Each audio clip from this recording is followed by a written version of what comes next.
A very warm welcome along, one and all. If you're joining us visually or through the great audio channels, we are pleased to have your company for the next 60 minutes here on the Big Five Racing Podcast. My name is Harrison, more commonly referred to as Bob. I'll try my best to steer you through the show as we move into our festival format to see out the short month of February. I must have sat here for about 20 minutes earlier trying to build a sort of deep monologue about where the state of play is in the National Hunt season, but ultimately guidance is all directed now towards the Cheltenham Festival, which is 4 weeks out today. Entries continue to load every single day. Anti-post markets are starting to wind down in its most active period, and we can all start to just get a little bit more excited about the walk up to British sport's greatest citadel and begin your plans to drink as much Guinness as is namely possible. Those plans I refer to, of course, because confirmation, Cossie, earlier this week that the Ridge is booked. A pub that's probably completely mindless to us all for 364 days of the year. But that grand arrival on the Tuesday is where the true magic of the festival starts, and it is not long to go now. No, I believe it's 4 weeks today, isn't it? So yeah, the countdown's well and truly on, and get the next couple of weeks over and done with, and then basically there.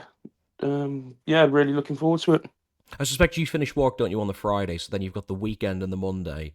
Is that a very sort of calm period for you, knowing obviously the storm that's going to come the following couple of days? Is it good to be disciplined in that period? Yeah, definitely. I mean, this year I'll be working the Monday because we've got a lot planned this year, I think. So save the day's holiday. Yeah. Pretty pointless day off otherwise. But yeah, normally I have the week off. Yeah, I mean, if there's bets to be had, then there's bets to be had. But in terms of having a pop when you're slightly bored, try not to do that and save the pennies for the festival. But now got a couple of anti-posts on already, so see how they shape up between now and the 10th, and hopefully they all get there. You got a great period where everything feels like it's going to work out for you, and then it just simply never does for any of us. It might get a year off for yourself, which is a nice refreshment from it all, really. I mean, this 1 week just completely immersifies people's lives for such a long period. And it can, of course, become very overwhelming. And I do envy your substitution to be heading off to Sri Lanka shortly to take part in the Cricket World Cup. And I'm sure you're very excited to be back on the Asian Confides. And I mean, if you can't spend Cheltenham at Cheltenham, you may as well go somewhere nice. Yeah, it'd be a strange one for me this year. I think I must have been to like the last 6 or 7 festivals, bar obviously the COVID one. It'd be strange for me for sure. But I'll be following as close as I can from Sri Lanka. Be sorting some form of VPN to be able to watch what I can and stuff. But equally, yeah, like you say, will just be nice to just get a holiday. But I think January, February this year has been disgusting weather-wise. Really looking forward to just getting some sun and seeing a new part of the world. Absolutely, that'll be my VPN, no doubt, getting a workout as well. So with Cheltenham getting so close now over the next few weeks, we're going to dedicate the end of our show to a new segment, which is called Festival Features. Tried. We're going to be looking towards all the big championship races, the talking points, everything else to try sort of help you analyse what it is you need to be looking out for. More attainably, I suppose this is for people if you might be just attending, say, Gold Cup Day, you want to know specifically about the Gold Cup and the way the card works on the Friday. And we're just going to go through as many of those big races as we possibly can over the next few weeks.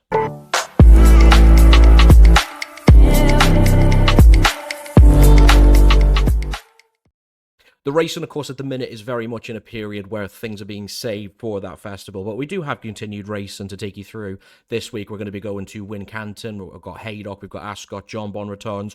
We'll go back to last week firstly, though, because we had racing, I believe, from Newbury and Warwick.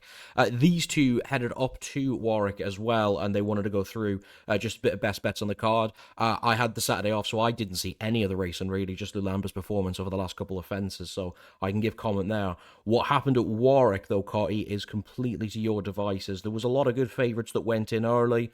Ended up with a 3 and a Kingmaker. I don't really know if we can take too much out of Steel Alley's performance. Guard Your Dreams won the Veterans, and then there was a couple of other nice handicappers in there. What did you really take away from being at Warwick on Saturday? Yeah, I thought Steel Allies' performance was decent enough on ground that was probably plenty soft enough. Maybe not an Arkle contender, but it's definitely a 2 mile chaser, maybe 2 mile forward chaser going forward that you could stay on the right side of. Yeah, we had a good profitable day. To be fair, me and Matty landed a nice one of David Pipe's Kingston Queen. That took the running up, turning in, hung quite badly right. Was probably in front a bit too soon, but when the Kimberley horse came up sides, it grabbed the rail, and quickened on to get back up. So that's a mare with decent form that you could definitely keep on side of going forward. I think the main talking point of Warwick definitely on Saturday was, I think, the first 7 winners were first and second throughout. Majority of them made the running, and then I think the bumper that we missed, the favourite tried to make the running and lost by a neck. So it was definitely paid to be up with the pace at Warwick on the weekend. I thought Lorcan Williams probably thought better of himself. Listed race, Hollygrove Charger. The tapes went up, and he's gave a 5-4 favourite about a 7 length lead. At the tapes, I think it won by 4 lengths. Had the complete run of the race, and it was a bit of a here's 17 grand. Gav Sheehan and Jamie Snowden, spend it wisely. None of us are that bothered. So that was a bit frustrating and annoying to watch, especially when you're there and you fancy a horse, and it was just a bit of a farce of a race, really. So that was slightly annoying, but no, overall a good and enjoyable day. Yeah, I don't typically see Warwick as a front-running bias track, not the same way somewhere like a Doncaster or Haydock might run Matty. But obviously, when conditions get the way they do, the going was heavy, soft, heavy in places. I do always find it a bit more beneficial to be up the front. Obviously, you've got things to worry about like kickback, stamina, horses slipping off. You know what the difference can make on heavy ground over a length or two is much more significant than what you might find on good to farm in the summer. And presumably you kind of followed the same subscription there, that the horses that were winning the races from the front weren't necessarily the ones to take out of the card. They were just winning because they were tactically ridden to the best of the ability. I'm not too sure. I mean, I actually caught up with Harry Atkins after racing. He rode in the Veterans Chase, and he said the ground wasn't nearly as bad as people were making out, and I think that proved with the results. I think, maybe early on jockeys were being a bit cautious about horses getting home, etc. But it soon became evident the ground wasn't too bad. They were getting home okay, and I just think, especially at Warwick, you turn into the back, and especially on the chase course, you have those 5 fences that come really quick, and all of a sudden you're racing, and it's very tricky to make up ground. So sure. Definitely paid to be up with the pace. Luckily, me and Cotty benefited from that earlier on. Could have been a better day with a few more winners, but came out with profit nonetheless. So it was a good day, good crowd. The invades were there with the students again. It was absolutely rammed, to be fair. So positive for racing anyway. Yeah, absolutely. I like Warwick. I've only been once, but it's definitely a course that if we can organise to go to when the weather's a bit nicer, I love those evening meetings there. It's a nice, cosy track, isn't it, really? And it's possibly some good ones to take out there for the future. Newbury, quickly, before we move on, the 2 races probably, I suppose, we have to talk about the Denman and the Game Spirit. On the Game Spirit side of things, I did see Lulamba jump probably the final half a mile, maybe. He was already kind of established as a perennial contender going towards the Cheltenham Festival.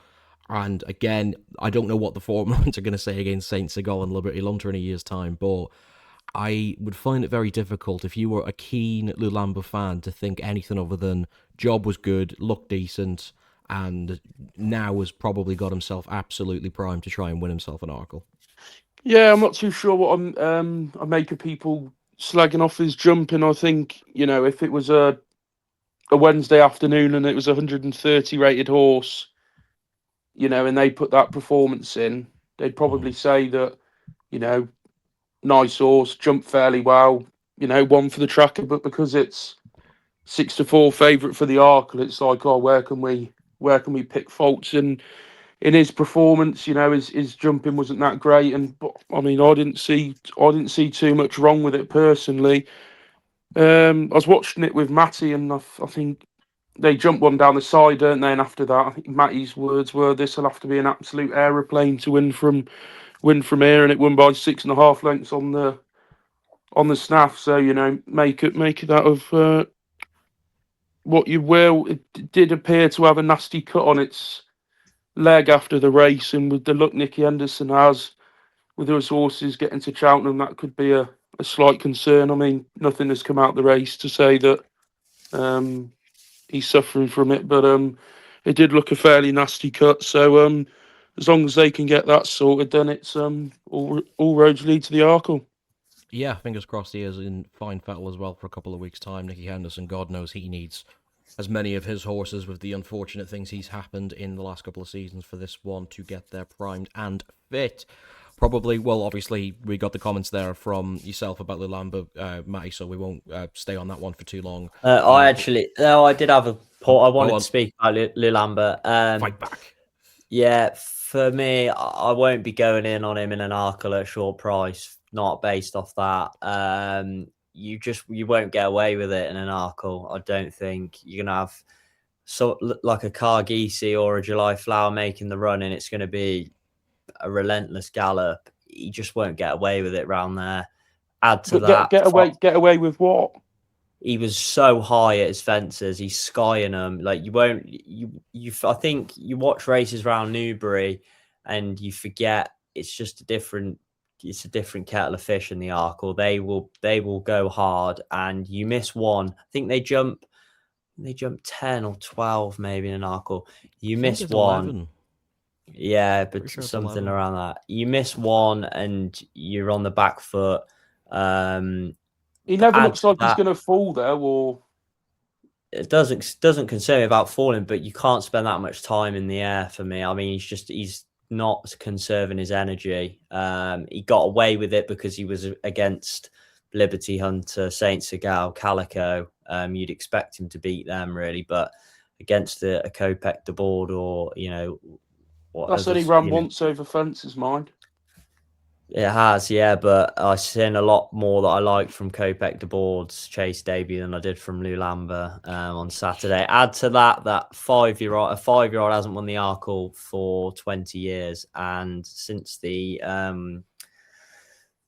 weight for age rule has been binned, it's just been a struggle for the 5-year-olds in the Arkle. So there's enough putting me off already for a 6-4 shot.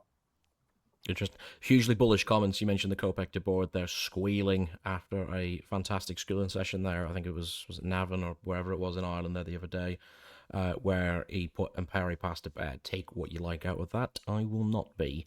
I find it hard to believe a horse is squealing and kicking ready to go when he didn't run the week before because it wasn't ready. I mean, it's convenient, isn't it? The trainer says one thing, the owner says another, and I'm all for trainers and owners calling people out. But when the owners come out and said that he doesn't think Lulamba will be able to keep up in the Arkle, I mean, Django Bay couldn't keep up in an Arkle last year, and look what happened there. So sure. I don't know. I think some comments are pretty irrelevant. Yeah, nothing that I took on side from that schooling in Ireland anyways. The final race we'll come through then is the Denman Chase that took place from Newbury as well. Haiti Colours drifted a little bit from when we did the pod out to the 5-6 favourite. Buried long press by 7 lengths. I could sit here and pretend that his jumping was fantastic and I was really impressed. I didn't see it. I assume you two seen it on the big screens at Warwick. So what did you make of Haiti Colours over 3 miles on heavy?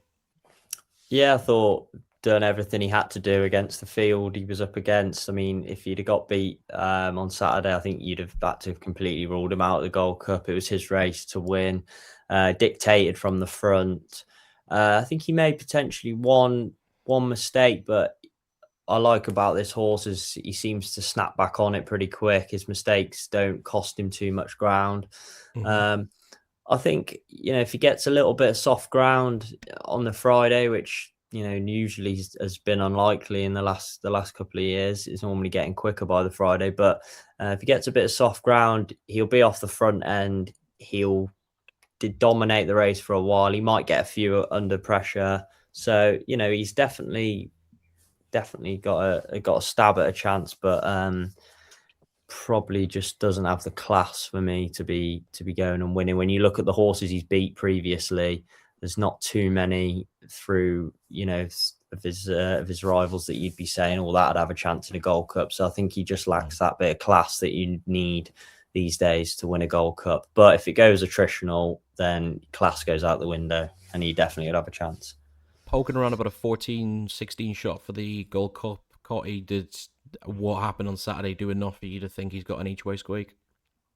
Yeah, no, this was a nice winner for me on Saturday. This managed to get the 11-10 in the week.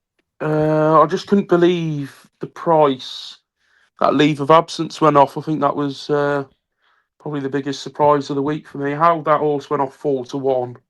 I'm not entirely sure. There must be some people that think that's a very good horse, but I couldn't have had that in that race, and I backed that at Cheltenham when it won in October, I think it was. But no, that was pretty crazy to me, and also I couldn't believe how many people were on La Home Press given the form of Venetia Williams' yard. I mean, I know the horse has run well throughout the season despite her form, but I think it's going on 2 months now, isn't it, since she's last had a winner, or over 2 months?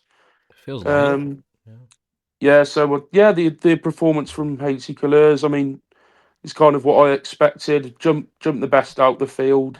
I think Matty, it was right. There was one mistake made, but no, La Home Press was skew for a couple and never really got in a rhythm. So yeah, nice performance, and I think the only way you could give this a slight chance in the Gold Cup is if the ground came up heavy. If it was anything like it was last year, then I couldn't see it have much of a chance. Yeah, I'd agree with that statement as well. It was a good enough performance from what you said there on heavy ground, but for him to then jump up to that level where he's going to have to take on the Gallopins, the Gaelic Warriors, the Factor Files, it is a completely different ball game. But I'm sure Rebecca Carter's will be more than happy to have a crack in the big one in 4 weeks' time. Just two more races to cover quickly from Newbury. I thought the performance of Sober Glory for the Hobbs team was superb, and 16-1 for the Supreme is interesting me a bit each way, to be honest. I mean, his time of his race was better than Tutti Quanti, who won the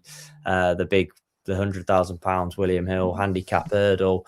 I mean, I know there was rain in the day, so the ground potentially deteriorated a bit more through the day. But from my time at Dan's, Cadastral, they think's a very, very nice horse. I think you'd be seeing him in probably Grade 1 novice chases next year, and Sober Glory brushed him aside, to be honest. So I think 16-1 for the Supremes, a massive price. I think he's got an each way chance. Probably not good enough to beat Active Innocence, but I could see him running into the places. And nice to nail the winner of the feature race at Newbury on Saturday, 7-1 the night before, Tutti Quanti. I thought that was a phenomenal performance. Just absolutely galloped them into submission. Obviously, he needs that ground. I don't think you'll ever get ground that soft in a champion hurdle, so it wouldn't be for me if they were to supplement him. But when he gets those conditions, like I mentioned, Henri II the week before for same connections, Paul Nicholls, when he gets heavy ground, I think I'd just be backing him blindly going forward. There you go, a couple of nice ones from the rest of the card there from Newbury, and you had to squeeze the little 7-1 winner in there. I would have done the exact same. That was the best of the action then from Newbury and Warwick, and it's time to move on to this week's Big Five.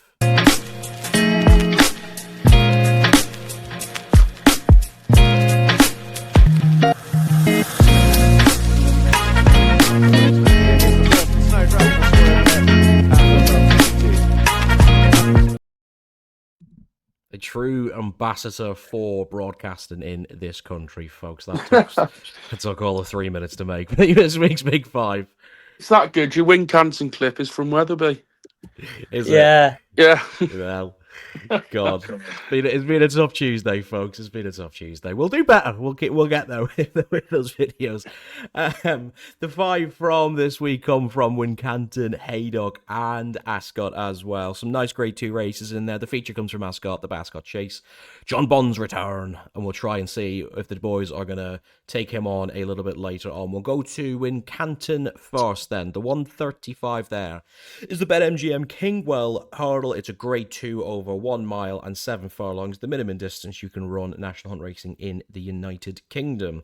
The champion hurdler herself, Golden Ace, returns here. She has had an enigmatic season, to say the least. She won the champion hurdle last year, won the fighting fifth, another dramatic race. Couple of solid seconds in there as well. Returns here 5-4. Alexi's been the benefactor of some fantastic handicap wins this year, including the Greatwood is in there at 5-2.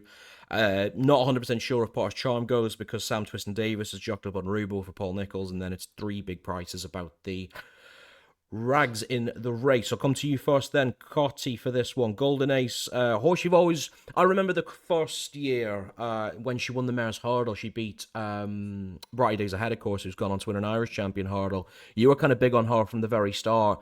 Obviously, you gave her no chance at the Champion Hurdle, nobody would. And then dismissions again in other big Grade 1 companies. This could possibly be a very good spot, and we know Golden Ace, of course, is using this as a prep run towards retaining her Champion Hurdle crown in 4 weeks' time. If you like the consistency of the horse, you look at 5-4. Are you struggling to get her beat here? I think at the prices, yeah. I mean, you're getting £5 from Alexi. You know, you're clear on ratings, and you're clear on the Racing Post ratings as well. And then you look at the third in of Potter's Charm, that won't run over 2 miles, and Sam Twiston Davis has already jocked up on the Paul Nichols horse, so that just shows that horse won't be going. And then you're on to Rubo at 5s. I think it's won this race before, I believe. Has got good form. It's got some good form around Wincanton, but if you look at that form, you know, last time it ran at Wincanton, it was 1-8, so it's not beat a fat lot. So yeah, albeit it's got good form, I think you've got to take it with a pinch of salt. I mean, Alexi did win a couple of nice handicaps at the start of the season, so definitely an improving horse. And I'd imagine if it goes close in the Kingwell on the Saturday, then they probably take their chance in the Champion Hurdle. This will probably give Joe Tizard a better picture come Saturday evening. But the price for Golden Ace at 5-4 is probably fair enough. You know, he's got got form on the ground, got form on right-handed tracks. So yeah, there's plenty of ticks in the boxes. If there was no rain between now and Saturday, it would probably enhance its chances. It's probably a better horse on, you know, good to soft than it is heavy. So as long as it's not bottomless ground, then I'd probably have a fair enough go on that at 5-4. But then I'd imagine the price would probably shorten if the ground was to ease. It looks that way, yeah. Jeremy Scott's cracked in a couple of winners in the last couple of weeks. Not a huge stable, of course, but nice to see the local to myself, Jeremy Scott, back into a little bit of form. Alexi, a horse you've liked a long time now, Matty. I don't know. I think you might have put him up for the Greatwood. You've always been nice and consistent on him in handicaps, and at one stage when he won the Greatwood, it looked possibly like he was at the very least a contender to go to the Champion Hurdle. Likewise to Golden Ace, he is probably using this as a run towards Cheltenham in 4 weeks' time. 5-2, has to concede £5. Leicester factors £4 down on ratings, but probably the most likely open to improver in this company. Yeah, I've been sweet on him in the handicaps. I'm just not sure about him stepping up into graded company. I mean, obviously, you know, small field, he's well within his rights to take a chance here. Just didn't see too many excuses for him when he got beat at Ascot last time. He finished third, still ran well, but I think if he was it's proper Champion Hurdle shout, he would have gone and won that day. And he didn't. So I think, I'll stick with Golden Ace at the prices. She ticks a lot of boxes. She had her off day against Katira at the start of the season around Wetherby, but other than that, she's very consistent. Always runs with her heart on her sleeve. She's an admirable mare. Just be aware that this probably is a prep run for Cheltenham. They're not going to want her to have the hardest race ever. So if you're piling in at a short price, just be aware of that. Rubo, all of his forms on better ground. I can't see him acting on this ground at all. I just think Golden Ace, getting weight, likes the track, ground not a problem, ticks plenty of boxes for me. And also, while we're talking about her, I think she's a lively shout in the Champion Hurdle. She's the only one that is that just seems to do her job without any excuses or any mishaps. So she's definitely got to be within a shout for the Champion Hurdle. And interesting to see if there's any movement with her price for the Champion Hurdle if she goes and wins on Saturday.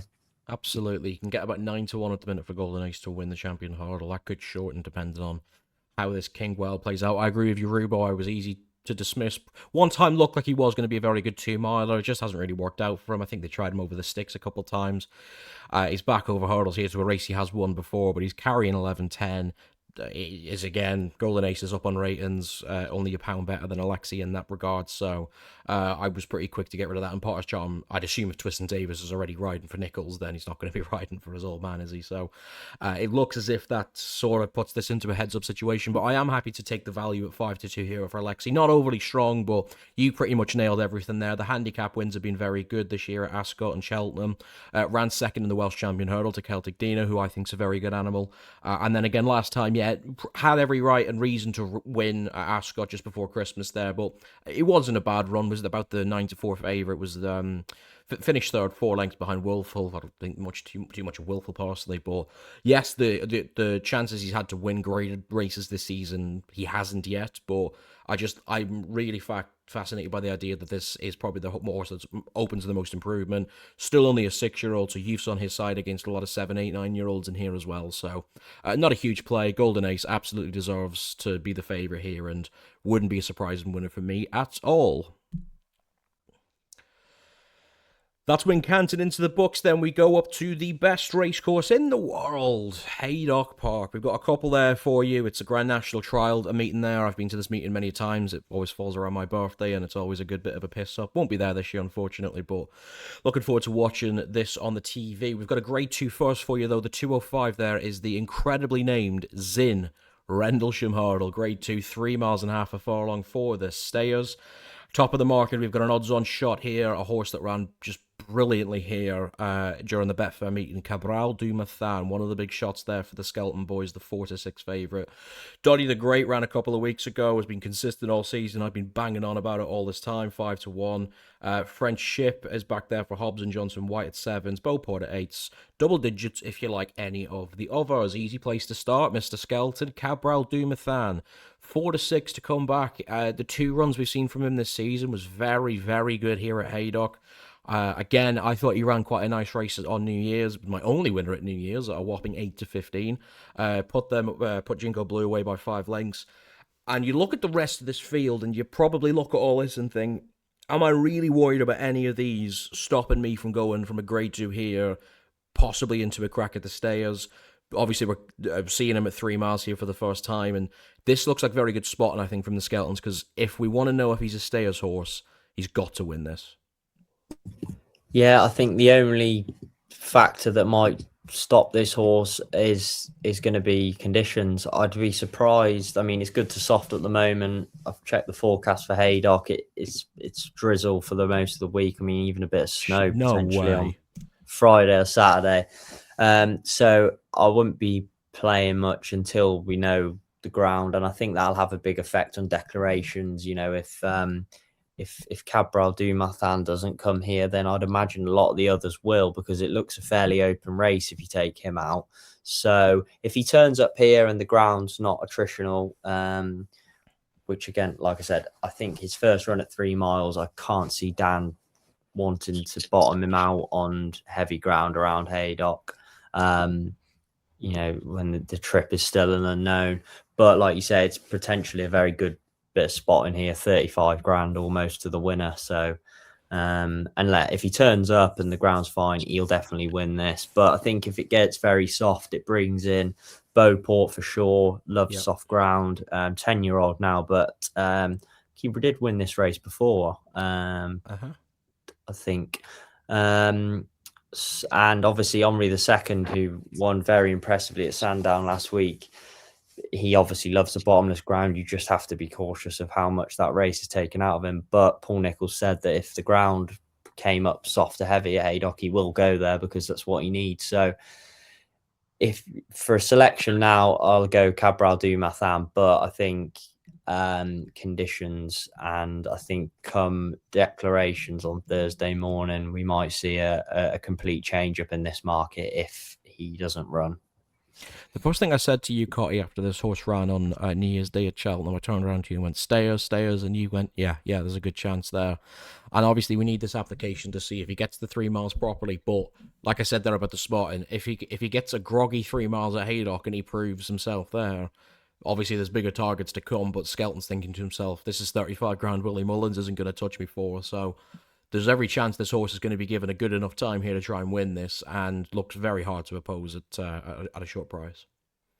Yeah, no, definitely is interesting to see that he has gone up to 3 miles after Harry Skelton's comments after New Year's Day was, we'll keep this horse at 2 mile 4. So no, it is interesting that they're going up to 3 mile, but yeah, tight track at Haydock. I suppose the ground might not be great, but I suppose if you're going to do it anywhere, do it on a tight track. Yeah, 4 to 6 is probably fair. French Ship, I've watched that win at Newbury before. I don't think that looked crying out for 3 miles. So that's interesting, stepping up in trip. Another one, Nurse Susan, that's 1-2 on the bounce. That was a non-runner last time out at Ascot due to unsuitable ground when I was there, and that was a bit of a bog. So if it does turn pretty heavy up there, you won't see Nurse Susan, and obviously with Skelton having the favourite, the chances of him running both is probably quite slim, unless they want to maybe potentially shave a couple of pounds off just before the Coral Cup for the late Langadan owner. That could be a possibility, but no, I mean the favourite at 4 to 6 is pretty solid, isn't it? I couldn't really give anything else each way because you don't know what's gonna turn up on the day. But no, this is probably as good as a certainty at 4 to 6 as you see, I'd imagine. Bucket. I think this is an easy one, to be fair. I love the positioning here from the Skelton boys if we are going to see him as a Stayers hurdle contender. He's only rated 154, so he's got a bit of time to prove that. But again, he's a 6-year-old in a division where youth will play on your side more often than not, because a lot of the old boys are, getting on now a little bit. I think Tia Hoopy's probably 9. I think Bob Ollinger's about 11. They're not going to be around forever, and I think that the opportunity here to try and find out if these 3 miles is very, very exciting, probably for owners and connections, and certainly for me. I was a huge fan of his performance at Haydock on Betfair Day, and then the way he backed it up at Cheltenham on New Year's. He's been just very, very consistent this season. Nice hurdler. I like the way he takes off the ground. He's got a good engine behind him. If he can verify that up to 3 miles, I think it would be very difficult for him to lose this. I've always banged on about Dottie the Great on this podcast as well, and you just watch. This is going to be the one day where I'm really keen on Kabral Du Mathan. Dottie the Great's finally going to be there. The air of consistency as a 3 miler, of course, won at the festival last year, but this season has been in some very good positions, has had opportunities to win races. I remember one very early on in the season at Wetherby that it should have won. But I just think it's very difficult. I'll probably play the forecast. I can't see much else coming into the race. Pair of handicaps then for you from Haydock first, the 315, the feature on their cards, the William Hill Half a Mil Grand National Trial Handicap Chase. It's a primary over 3 miles, 4.5 furlongs. And if Stuart Machin's on the comms, I think I say this every year we do this race, he will tell you, get your popcorn ready. get a cup of tea made, Matty, because 3.5 miles is a long race as it starts. If it's a bog at Haydock, this could take about 14 minutes.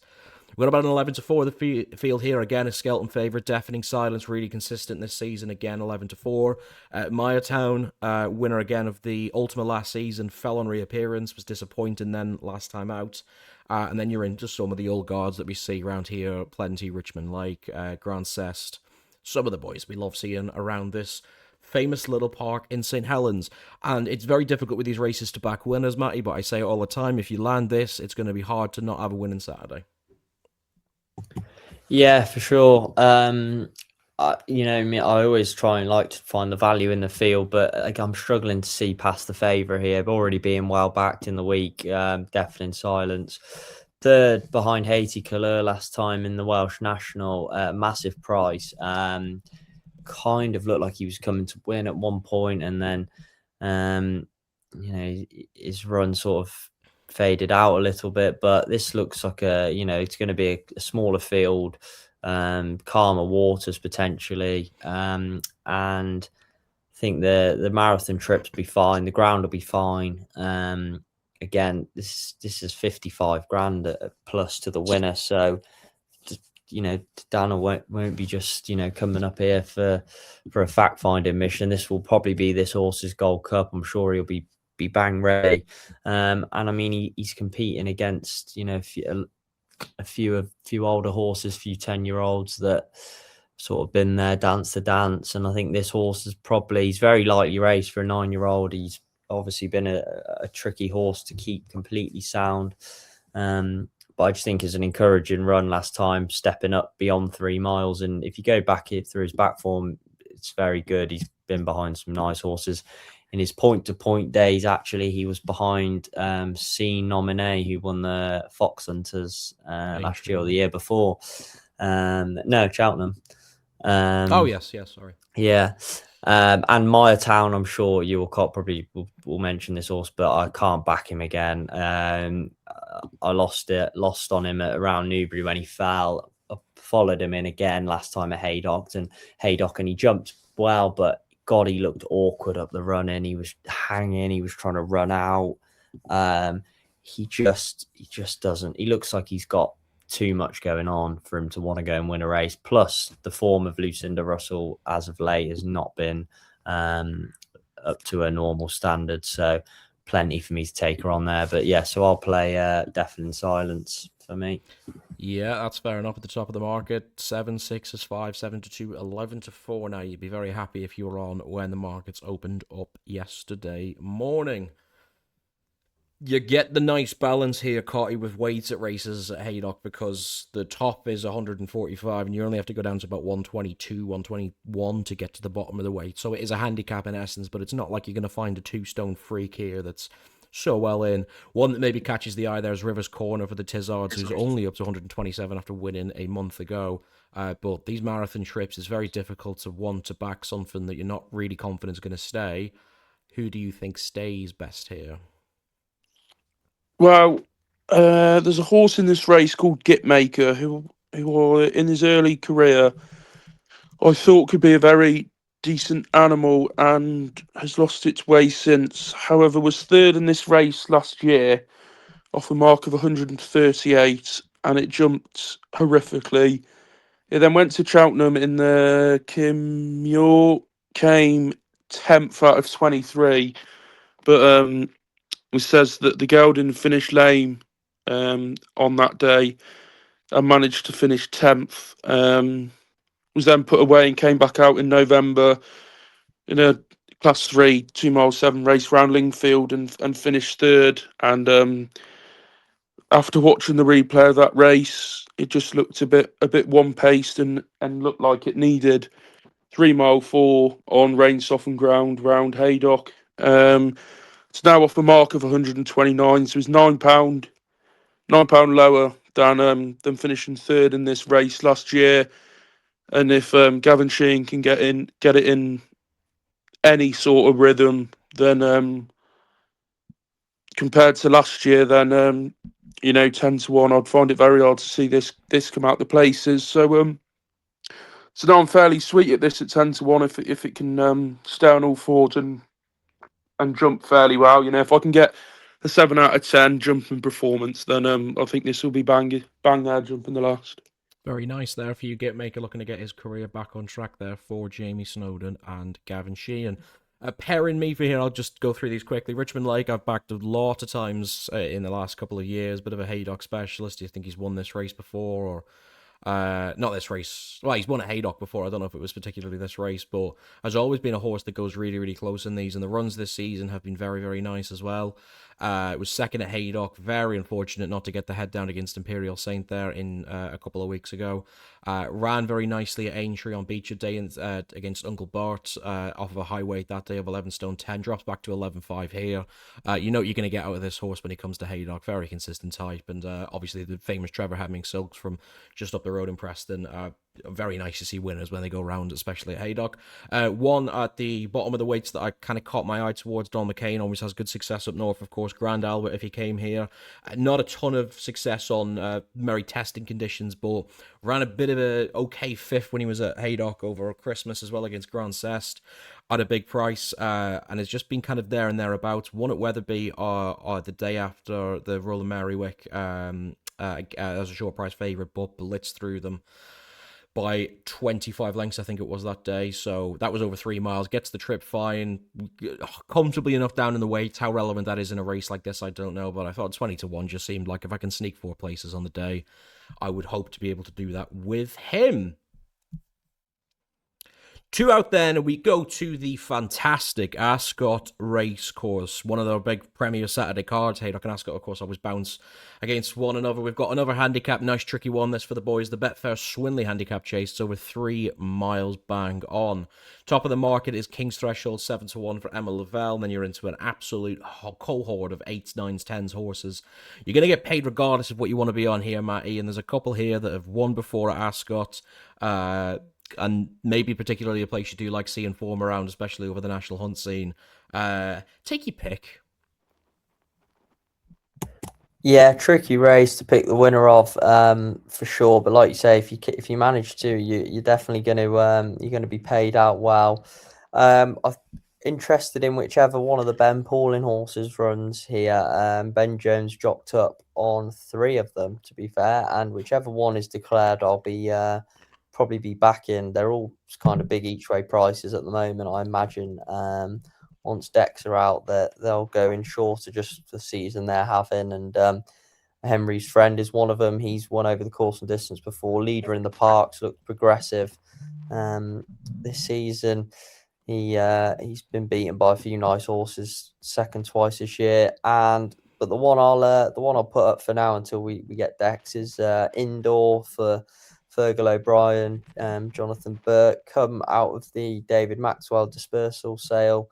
Has won around Ascot before.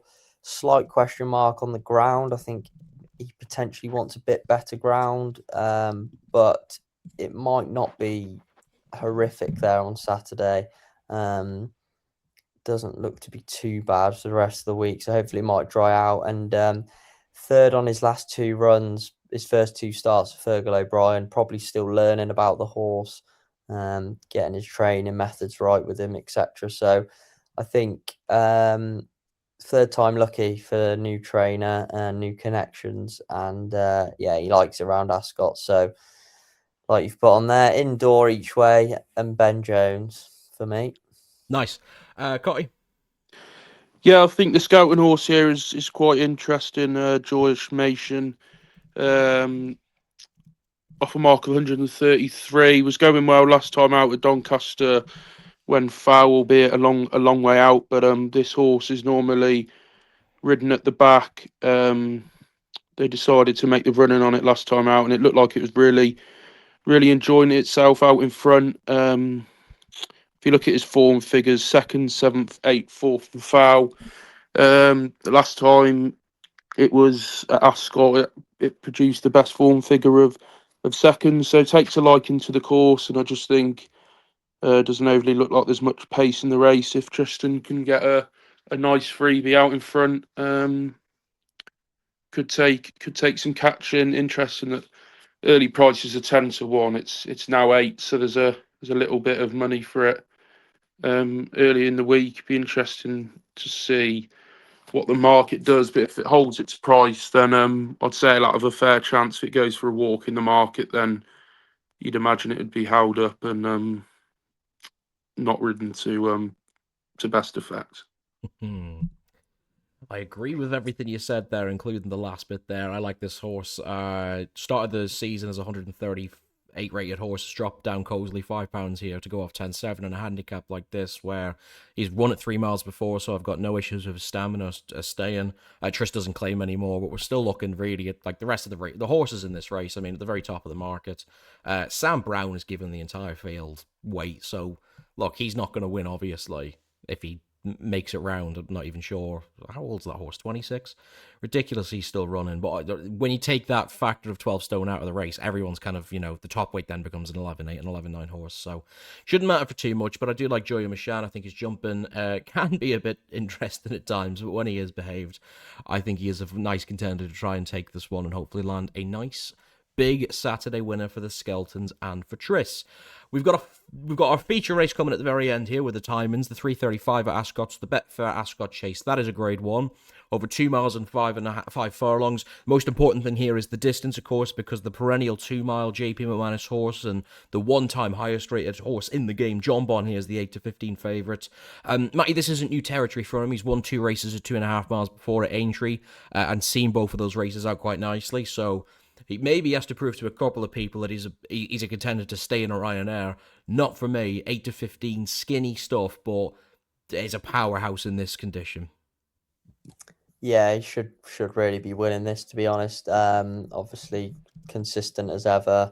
I can't really see a way in how anyone gets him beat here. Potentially, Pick Dory will go from the front. He will, and if he can, really get a good lead and force some mistakes out of Jonbon, that's perhaps the only way. I think Edward Stone's done his winning for the season again. That was at Huntington in the Peterborough Chase. No, it wasn't. Sorry, I was at Kempton. I think I'd have to rule him out at the age of 12. Yeah, Jonbon, I think you'd be doing well to take him on here, and I'd be surprised if either of you two are. Yeah, I'm not a brave enough man to. I mean, I actually prefer Jonbon over the further distance, to be fair. It's probably because I backed him both times he was at Aintree, and you got paid quite nicely, especially the first time. There's a great clip of me and Cotty and a couple of other people stood around Blogger going like fangirls whenever he was coming up to the line. And what was it he said, Cotty, show your heart or something like that, Blogger? He was screaming at the horse. I think that was the phrase, yeah. Yeah, brilliant that was. Very, very good day we had out there on Ladies' Day at Aintree. Looking forward to going back there. You've always showed your affection for this horse. I'll be very surprised if I'm writing anything other than Jonbon beside your name. Yeah, no, I think the King's going for about his 100th grade 1, so I'll keep it nice and simple, and yeah, it won't make you rich, but it will make you richer. So I'll take Jonbon. Absolutely. And we're going to do the Ryanair in the next coming weeks and talk a little bit more about Jonbon. We'll assess his performance from this race next week, of course, to see how he gets on. But there's not much more we can add there about an 8-15 shot. Hopefully Jonbon can do the business and bring up the 3-time tip. There we go then with this week's races. Hopefully we can find a couple of winners up and down the country from Haydock, Ascot and Wincanton. We'll be back to review those races next week as we always do, but now it is time for our new February feature. It's called the Festival Features.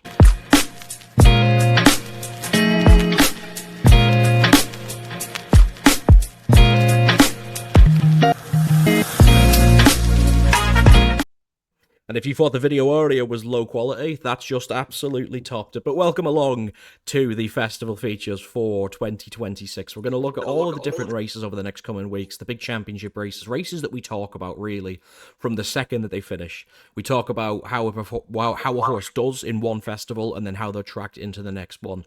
We started this week with the Stayers Hurdle because pretty much nothing other than possibly Kabral Du Mathan is going to run between now and the festival. It's going to adapt this market so much as Jonbon and a Ryanair next week and a couple of other horses in different fields. And The Stayers at the minute is the one where people say if one of the favourites is going to win and become a banker of the festival, it would be this. That favourite is Tia Hooper, won the race in 2024, was second to stablemate and to, sorry, not to stablemate, but to fellow owner Rob Coors. Bob Ollinger, who is the 6-1 third favourite in there. They're split by honesty policy in the market at 7-2. I'll go to the markets first here with you then, Cotty. So we've got Tia Hooper at the top of the market, who has divided opinion more often than not on this podcast. You're a big fan of him. I quite like him. He's never been a horse Matt he's been particularly accustomed to, and that's why I want to come to him afterwards. But Tia Hooper, I believe, is the shortest price of the 4 champion, or possibly Majborough now, but Tia Hooper has been the long-time favourite for this race. We've seen him rarely, I suppose you would say, run a pair of times this year because he turned up at Christmas to beat Bob Ollinger in the Leopardstown Stayers race. Comes back here to a place that he's won before and been very amicable over. One of the big Gordon Elliott sort of stars, if you want to put him that way. Very simple horse to break down. You see him a couple times a year. He's always there and thereabouts. Ultra consistent Grade 1 performer. 7-4 at this stage. Probably not likely to get too much shorter on the day. Interesting to get your take on that. But where does he sit in the picture for the Stayers for you? Is he the obvious one to beat? Yeah, definitely. I mean, his 2 performances this year, you'd have to say, looks better than ever. Whenever you talk about Tia Hooper or hear about Tia Hooper, everyone goes back to the ride Jack Kennedy gave it last year, and they all say that if he could have that race again, he'd do it differently, and he'd send it on earlier and make Bob Ollinger, get after it a bit sooner. And I think you'd have to agree, and you'll probably see a more aggressive ride this time round, and I think he'll kick plenty soon enough. Thing that always amazes me with this horse, a week after the Cheltenham Festival, they open the markets for the next one of the main races, and he's always like 7-2, 4-1, 9-2, and it's like, well, he's going to have 1 or 2 runs, mainly one, and then he's going to win that, and then he's going to go straight to Cheltenham, and you just know he's going to be under 2-1. So Yeah, I think the time to back him is in 5 weeks' time for the year the after. next festival, yeah. And Yeah. the one thing, obviously, with him as well is obviously you've got horses this year like Factor File, Gaelic Warrior, Jonbon, who they're not committed to a specific target, really, are they? At the start of the season, we see them sort of shape and shift around. You absolutely know this horse is going to go for the Stayers every year. Yeah, no, definitely, and that's why I can't really get my head around that. It's always 4-1 the week. I mean, I personally wouldn't wait 51 weeks for a 4-1 shot, but there will be people that will, and there will be people that have done that bet. Honesty Policy's in at second in the market at 4-1. That looks like it could run a decent race, but the other one I like in the race is Mashan 2. I thought that was very, very impressive on Trials Day. Showed a nice turn of foot. Be interesting to see who gets that ride, whether it will be Cobden or whether it will be Ben Jones. But either of them have done a great job on him so far. So seems to absolutely love Cheltenham. Yeah. But there's a lot of ways you can bet now, but I'd imagine you'd probably be able to get about 5-6-1. I'd imagine on Tia Hooper to win and Mashan to top 3 or top 4. That's probably a little bit of a fun bet that I'll probably do on the Thursday while hanging out my arse. Sensible drinking always advised. This is a horse, Matty. The fair question to ask you here is not to just assume that you're still in the same position as you've always been with him, is to come around now and say, have you finally come around to the idea that this horse is just rock solid and should be going on to win the Stayers against, well, he is old himself, but you obviously, you delve deep into the division. It's always been full of horses that have cracked over chasers before and just come back to this to try and get another go at things, or there's a multitude of reasons horses end up in the Stayers, but his reason is, of course, is because he's probably the best 3-miler of the last 5 years, probably since Floor and Porter. Obviously you are having to buy in at 7-4. Where do you stand now with Tia Hooper? You're on mute. That's 2 weeks running, folks. 2 weeks. I was off mute and you carried on waffling, so I put myself back on. No, I'll take him on again. I just think he's one at the prices. I just think you've got to try and get him beat, to be honest. Especially, I think this year there's plenty more up and coming, horses with potential, the likes of Honesty Policy, Marchand too, Cabral Du Mathan if he was to go here. And the more I've thought about that over this podcast, to be honest, I'm thinking maybe Cabral Du Mathan will end up here because it's one of the races that Dan Skelton doesn't have anything in. So, he seems to have a lot of areas covered at the festival this year. This is one division he doesn't. So I think he might end up here. But What might I'm sure. incentivise that a little bit more as well is you look at the Willie Mullins contingent in here, the likes of Ballyburn. There isn't many others than him. I suppose No. this could be what is it, about £200,000 pot? That is huge for the title. Yeah, it's a great chance to take some prize money. And especially away from Willie, like you say, he's probably not going to have a big say in this. I can't see Ballyburn coming here, to be honest. I think he's more likely to go to the Champion Hurdle, if anything, than here. To be honest, he doesn't look to me like he's screaming for 3 miles up the hill. But I like Honesty Policy. I think very consistent improver. One run this season, you can take that one of two ways. I think they didn't want to run him in the Boyne Hurdle. It was too testing this weekend. So it just comes with one run. He was a bit keen at Ascot. He won't be able to do that in the stayers, but they do tend to go a pretty good gallop. So hopefully he'll settle a bit more. But all of his form's pretty good. I mean, behind Jasmine DeVoe, he was behind Imposed Trois at Ascot, but at least, like I said, he was a bit keen. So I just think 13-8 Tia Hoopo. I don't think he's absolutely bomb-proof. He's very consistent. He probably won't be out of the top 3, but for a win purpose at the prices, probably try and find something else. But I'll be waiting till closer to the time to see what that's likely to be. But the ones on my radar at the moment would probably be Honesty Policy and Cabral Du Mathan, and then Bob Ollinger will always get a little sort of sentimental bet before the leading up to the race. I don't think his price will change too much.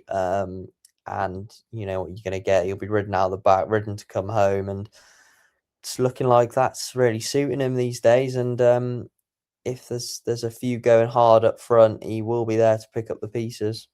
Definitely, yeah. I'm glad you mentioned Bob Ollinger there at the end, because I was going to just give a little bit of a speech about him. I was on him last year in the Stayers, and that was the turning point for my festival. I had an awful Tuesday. I had an average enough Wednesday. The Thursday leading up to that, we had so many, like 6.5 blew up. I was on LA Francais to try and beat Factor File. That went terribly. Bob Ollinger was 14s in the morning when I picked him up. I think he went off about half that, 6s or 7s. And it was just crazy that he was at that price, because the two things, obviously, with Bob Ollinger, similar to Tia Hoopo, is he stays, he loves this place. He's undefeated, in fact, Bob Ollinger. At the festival, of course, that's marred by the fall of Galopin Des Champs a couple of seasons ago, but it's difficult to think that he would be good enough again to beat Tia Hoopo, because, like Cott said there at the very start, Kennedy did get it wrong last year. I'm a huge Kennedy fan, but you've got to accept sometimes that jockeys got things wrong. He would be the first to admit that. I don't think that Bob Ollinger will be allowed to stalk from as far back as he did last season. I think the Tia Hoopo was going to want to set a far, far harder pace this year, knowing he can get a lot of these to crack. The majority of them are proven as big 3-milers, but then you look at the ones with quality, they probably won't even turn up here. You mentioned Ballyburn was thumped by Tia Hoopo over 3 miles at Christmas. The likes of who's going to go for the mares more likely than the stayers. Imposed Soir was just too disappointing to get back on from last time at Cheltenham.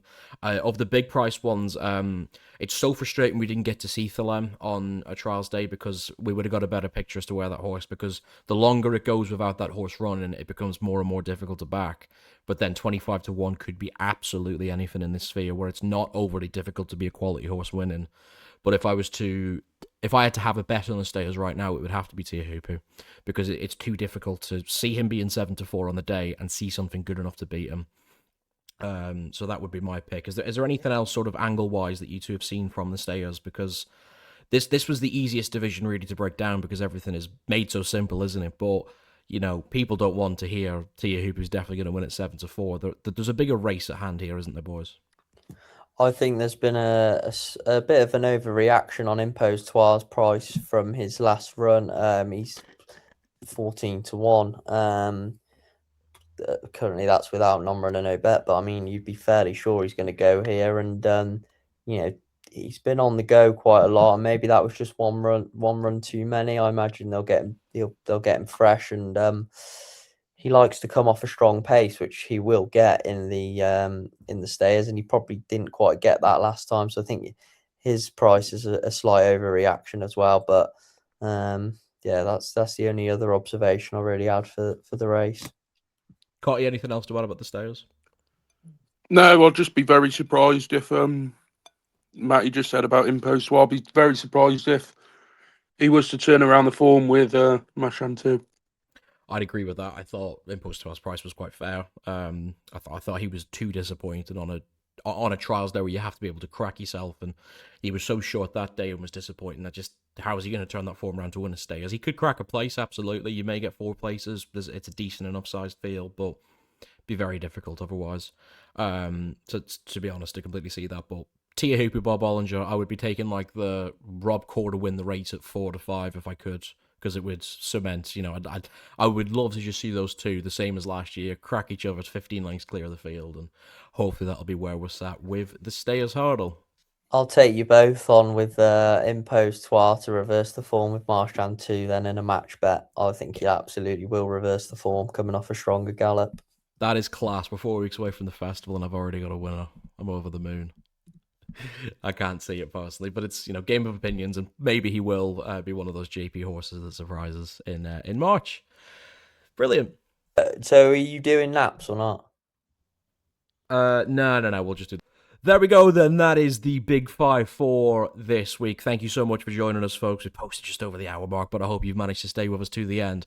You more so than number 3, because he's fucked off to have his tea. So this outro will be done by 2 people, and this will be taken into his wage account when we start getting paid for this podcast in terms of commitment to the Big Five Racing Podcast.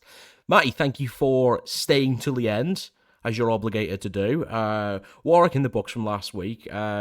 What have we got? We haven't really got that much to look forward to this weekend. Sort of the racing's bog standards of the Premier League's kicking on now. Gap's down to 6. Big win at the weekend for the City. But I mean, it's becoming harder and harder to keep yourself entertained at these weekends before the festival. Yeah, definitely. FA Cup this weekend as well. Yeah, not the greatest, but no, for me it's actually 25th birthday on Friday, so halfway to half century. So we'll keep batting on and go out for a meal with the family on Friday, and a few other little bits and bobs planned over the weekend, but nothing too major. But we'll always be keeping an eye on that racing post if I can't be watching. So yeah. If you want to pay £6 for it, that is.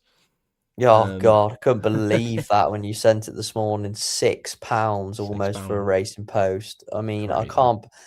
I'd love to actually just see who buys one during a day. I mean, I suppose older generations are, they're very loyal to their papers and they don't have smartphones, etc. But I mean, at the prices, who is paying £6 for one of them?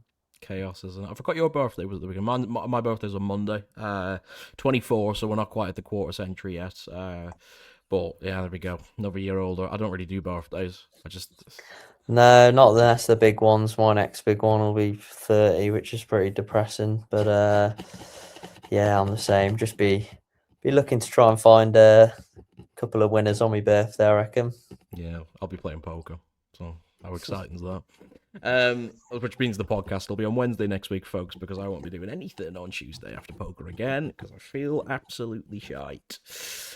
There we go. Thank you so much for joining us, folks. It's been a pleasure to do this. Now, just weeks away, just truly weeks away from the festival, something to get excited for. Hopefully we can bang in a couple of winners between now and then, and we'll have our plan sorted for our festival podcasts coming for you very shortly as well.